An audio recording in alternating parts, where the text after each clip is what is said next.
Hello दोस्तों, स्वागत है आपका अपने यूट्यूब चैनल टीचर्स पाठशाला पर। दोस्तों, यदि चैनल पर पहली बार आए हों तो चैनल को लाइक करें, शेयर करें और सब्सक्राइब करें। और यदि कंटेंट आपको अच्छा लगे तो लास्ट में जाते जाते वीडियो को ज़रूर शेयर करें और चैनल को अवश्य सब्सक्राइब कर लें। जी हाँ, तो जैसा कि आज आप थंबनेल में ही जान गए होंगे कि हम सामान्य विज्ञान के भौतिकी खंड से आज प्रारंभ करने चल रहे हैं, जिसका पहला टॉपिक है हमारा भौतिक राशियाँ और मापन। जी हाँ, भौतिक राशियाँ और मापन हमारा पहला टॉपिक भी है और पहला चैप्टर भी है। तो इस चैप्टर को स्टार्ट करने से पहले हम ये जान लेते हैं कि विज्ञान क्या है। हम जान लेते हैं कि विज्ञान क्या है, व्हाट इज़ साइंस। तो भौतिक जगत की परिघटनाओं, प्रक्रियाओं, पदार्थों एवं उनके गुणों के संबंध में प्रेक्षण द्वारा स्थापित सुव्यवस्थित ज्ञान ही विज्ञान है। तो हम ये जानते हैं कि भौतिक जगत में जो भी घटनाएं होती हैं, जो भी प्रक्रियाएं होती हैं, जो भी पदार्थ होते हैं, वो पदार्थ कुछ किन्हीं न किन्हीं गुणधर्मों से मिलकर के बने होते हैं। इन सब के जो संबंध में इन सब के जब संबंधों को हम देखते हैं, इन संबंधों के बाद में हम एक निष्कर्ष पर पहुंचते हैं। वही निष्कर्ष क्या कहलाता है? विज्ञान कहलाता है। भौतिक जगत से हमारा तात्पर्य उस संसार से है जिसे हम अपनी ज्ञानेंद्रियों द्वारा अनुभव कर सकते हैं। विज्ञान इसी भौतिक जगत की परिघटनाओं को यथासंभव विस्तृत एवं गहनता से समझने हेतु किया जाने वाला सुव्यवस्थित प्रयास है। अर्थात विज्ञान की अगर हम बात करें तो विज्ञान क्या है? विज्ञान भौतिक जगत में जो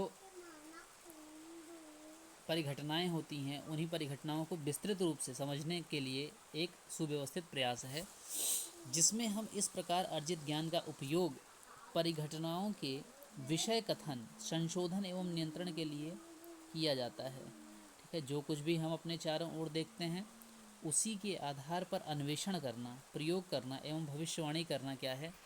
विज्ञान कहलाता है। पारिभाषिक रूप में यदि विज्ञान की एक शब्द में परिभाषा दी जाए तो विज्ञान क्या है? वास्तविक अनुभवों या प्रयोगों एवं परीक्षणों से प्राप्त तथ्यों के तार्किक विश्लेषण द्वारा विकसित हुए सुव्यवस्थित ज्ञान को क्या कहते हैं? विज्ञान कहते हैं। तो जनरली आप लोगों ने ये भी परिभाषा पढ़ी होगी कि विज्ञान क्या है। हम ये अक्सर कहते हैं कि प्रयोग, प्रेक्षण एवं निष्कर्ष से प्राप्त ज्ञान विज्ञान कहलाता है।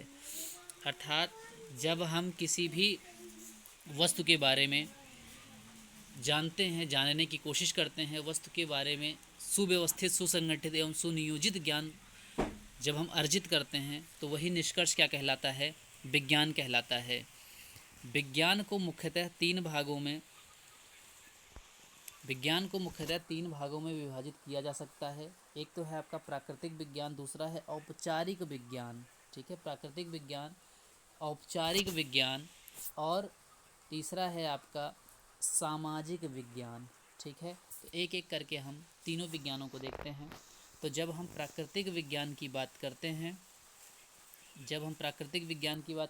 तो प्राकृतिक विज्ञान में हम सबसे पहले भौतिक विज्ञान को देखते हैं। भौतिकी क्या है, फिर रसायन विज्ञान क्या है, फिर जीव विज्ञान क्या है। तो जब हम भौतिक विज्ञान की बात करते हैं तो हमारे इस भौतिक जगत में आसपास कुछ परिघटनाएं हो रही होती हैं।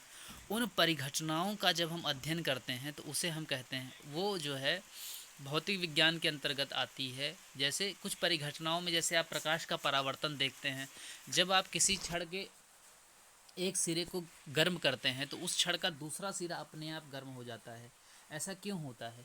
इन सभी घटनाओं को जब हम देखते हैं, इन सभी घटनाओं का अध्ययन भौतिकी के अंतर्गत किया जाता है। वहीं यदि हम रसायन विज्ञान की बात करें तो जब कोई किसी पदार्थ की बात करते हैं तो वो पदार्थ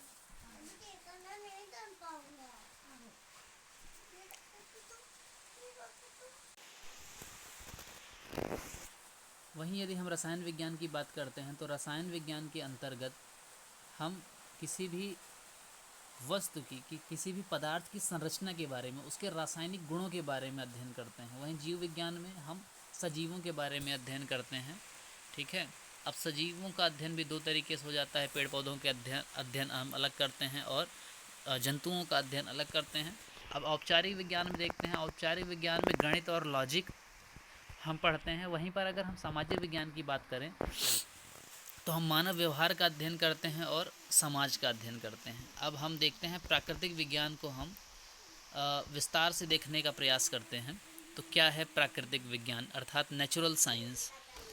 तो जब हम प्राकृतिक विज्ञान की बात करते हैं तो विज्ञान की वह शाखा जो प्राकृतिक परिघटनाओं का विवरण, व्याख्या एवं भविष्य कथन, अवलोकन एवं अनुभवजन्य साक्ष्यों के आधार पर करती है, प्राकृतिक विज्ञान कहलाती है। मतलब विज्ञान की वह शाखा जो प्राकृतिक परिघटनाओं का विवरण, प्राकृतिक परिघटनाओं के बारे में कि ये परिघटनाएं कब होती हैं, कैसे होती हैं, क्यों होती हैं, इन सब का जब हम अध्ययन करते हैं तो वो किसके अंतर्गत आता है, प्राकृतिक विज्ञान के अंतर्गत आता है।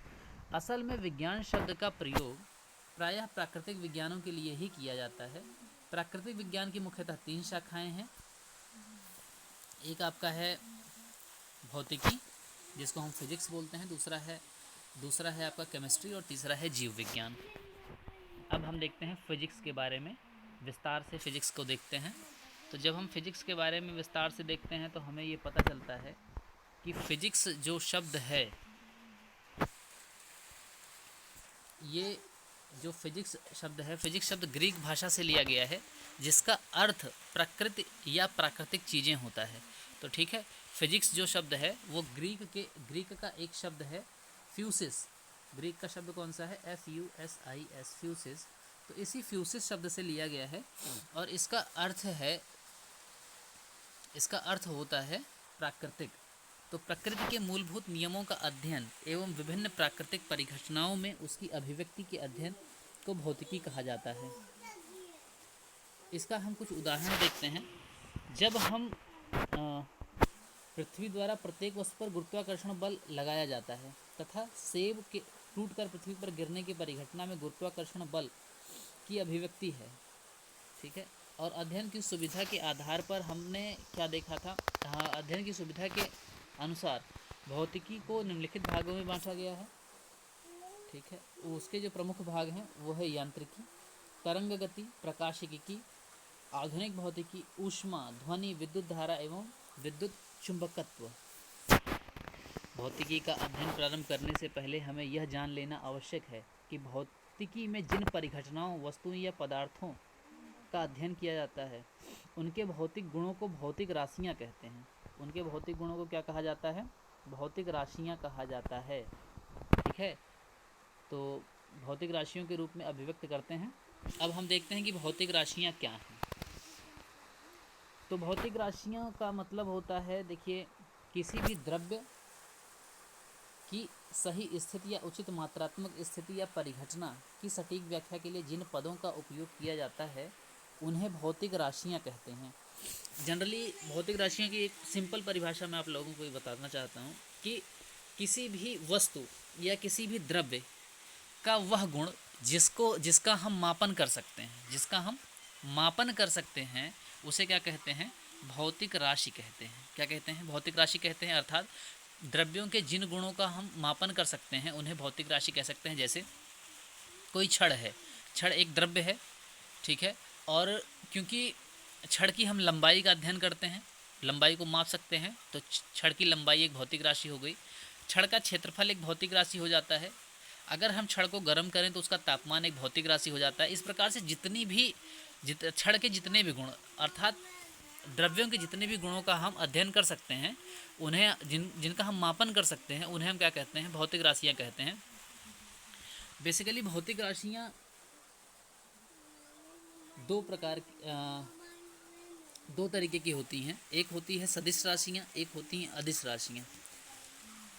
तो यदि हम बात करें कि सदिश राशियाँ क्या होती हैं और अदिश राशियाँ क्या होती हैं, तो जब हम सदिश राशियों और अदिश राशियों की बात करते हैं तो सदिश राशियों का अर्थ होता है वे भौतिक राशियाँ वे भौतिक राशियां जिन्हें व्यक्त करने के लिए केवल परिमाण की आवश्यकता नहीं, अच्छा हम अदिश राशियों की बात कर रहे थे।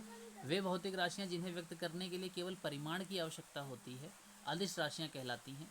इन राशियों के साथ कोई दिशा नहीं होती। अदिश राशियों को सामान्य बीजगणितीय विधि से जोड़ा या घटाया जा सकता है। ये जोड़ के त्रिभुज नियम का पालन नहीं करती हैं। त्रिभुज नियम का मतलब सदिश नियम का पालन नहीं करती हैं। अब अदिश राशियों में कुछ उदाहरण दिए गए हैं, जैसे द्रव्यमान है, दूरी है, चाल, आयतन, कार्य, शक्ति। ठीक है, ये सब क्या हैं? अदिश राशियों के उदाहरण हैं। अब बात करते हैं सदिश राशियों की। तो सदिश राशियां वे भौतिक राशियां होती हैं जिन्हें व्यक्त करने के लिए परिमाण के साथ साथ दिशा की भी आवश्यकता होती है, सदिश राशियां कहलाती हैं। गणितीय क्रियाओं में सदिश राशियों के परिमाण और दिशा दोनों को ध्यान रखा जाता है। गणितीय क्रियाओं में परिमाण व दिशा दोनों का ध्यान रखा जाता है, अर्थात जब भी हम सदिश राशियों की बात करेंगे तो इनके मापन में परिमाण के साथ साथ दिशा की भी आवश्यकता होती है। तो सदिश राशियां जो होती हैं वो त्रिभुज नियम का पालन करती हैं। त्रिभुज नियम का पालन करने का मतलब है कि ये सदिश नियम का पालन करती हैं। सदिश राशियां जो हैं जोड़ के त्रिभुज नियम का पालन करती हैं। सदिश राशियों के कुछ उदाहरण हैं। देखो, बल जो है वो सदिश राशि होता है, संवेग सदिश होता है, विस्थापन, वेग, त्वरण, ये सब कैसी राशियां हैं? सदिश राशियां होती हैं। यह उपयुक्त राशियों को व्यक्त करने के लिए परिमाण के साथ दिशा की भी आवश्यकता होती है। जैसे बल है, जब भी आप ये कहें कि आपको 5 न्यूटन का बल किसी दरवाजे पर लगाना है, तो दरवाजे पर बल लगाने का मतलब है या तो आप दरवाजे को खोलेंगे या बंद करेंगे, और आपको पहले से ही पता होता है कि जब भी आप दरवाज़ा बंद करेंगे या खोलेंगे तो किसी न किसी दिशा में बल ज़रूर लगेगा। तो वहाँ पर दिशा अपने आप ही आ जाती है।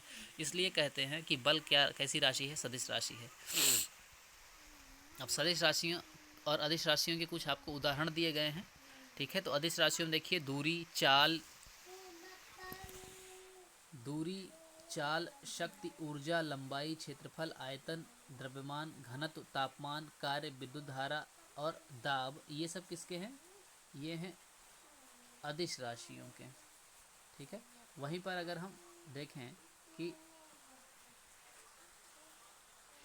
अगर हम सदिश राशियों की बात करें, ठीक है, ये आपका सदिश के उदाहरण है। ठीक, तो सदिश के उदाहरणों में अगर देखें तो विस्थापन हो गया, वेग, बल, संवेग, त्वरण। ठीक है, ये सभी जो है आपके सदिश राशियों के उदाहरण हैं। अब देखिए, अगर देखेंगे राशियां उत्पन्न किस प्रकार से हुई हैं, उस आधार पर देखें तो राशियां, मूल राशियां, व्युत्पन्न राशियों और पूरक राशियां 3 प्रकार से विभाजित की जा सकती हैं। तो यहीं पर अगर हम बात करें मूल राशियों की, वे राशियां जो अन्य भौतिक राशियों से स्वतंत्र होती हैं, ठीक है, उन्हें हम मूल राशियां कहते हैं। जनरली आपसे क्वेश्चन में पूछा जा सकता है कि मूल राशियों की संख्या कितनी है, तो मूल राशियों की संख्या जो है वो 7 है। ठीक है, मूल राशियों की संख्या कितनी है? 7 है। तो मूल राशियां जो होती हैं वे भौतिक राशियां जो अन्य भौतिक राशियों से स्वतंत्र होती हैं, मूल राशियां कहलाती हैं। जैसे लंबाई हो गया, समय हो गया, द्रव्यमान हो गया, ताप हो गया, विद्युत धारा, ज्योति तीव्रता, पदार्थ की मात्रा। ठीक है, ये 7 मूल राशियां हैं। आगे हम विस्तार से इनके बारे में देखेंगे।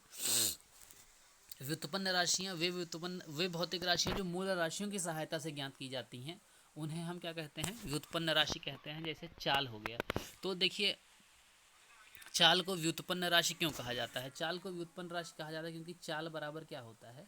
चाल बराबर होता है दूरी बटे समय। चाल बराबर होता है दूरी बटे समय। और हमने अभी देखा था दूरी कैसी राशि है? मूल राशि है ना, क्योंकि लंबाई मूल राशि है। समय भी कैसी राशि है? मूल राशि है।